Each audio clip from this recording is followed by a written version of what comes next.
on the side of the business owner who's selling their business? Like, what do you find are some of the reasons why they would want to sell what could be seen as a healthy business, right? That it's been around a long time. There's infrastructure in place. There's a degree of recurring revenue. Cash flow is good. Why would they be interested in selling? Yeah, why do small business owners want to sell? There's basically something called the 7 Ds. And so you have death, divorce, distress, disagreement, dullness. There's another one, it's like leaving, let's call that like deviation. They leave their geographic area. So we call them the 7 horsemen of sales. So why would a small business owner sell? Because there's been a death in the family, because they are getting divorced and they're being forced to divorce because they have a disagreement with their partner. And so one of them wants to sell out of it. Dull. They've been running the business for, 5-10 years. That's a long time. They're ready for something else. They have a business that they, have in California, but they want to move to Florida because they're ready to make a change.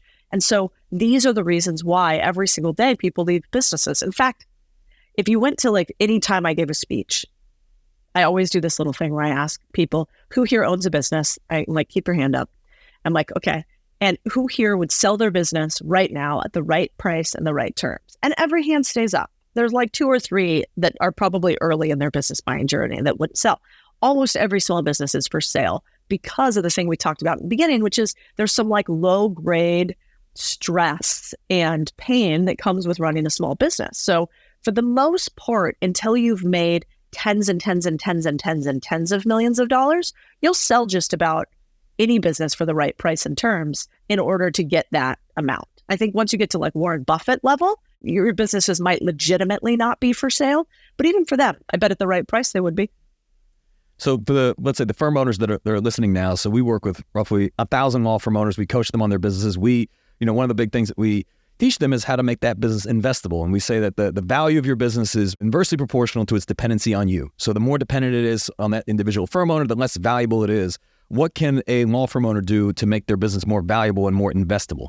What are you trying to do? If you're trying to sell your law firm, or you'd like to sell your law firm, you need to figure out what sellers want or what buyers want, right? And so I think the first and foremost thing is you actually need to understand the flip side.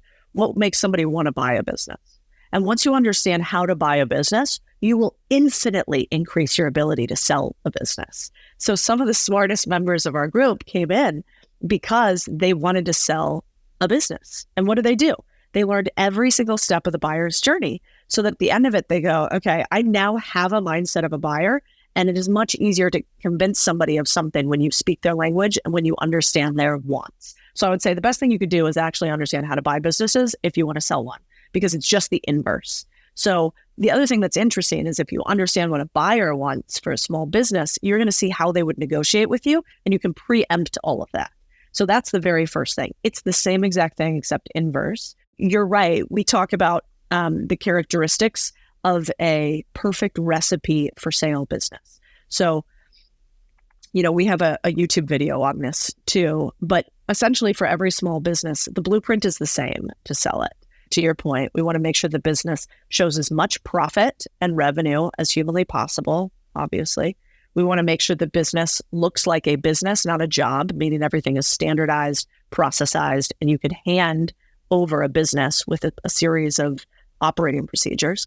And then the third component, there's lots of things underneath the 3 of this. The third component is how much risk is in this business. And risk might be operational risk, right? That could certainly be one, aka if Michael leaves, is this podcast done? Well, most likely, yeah.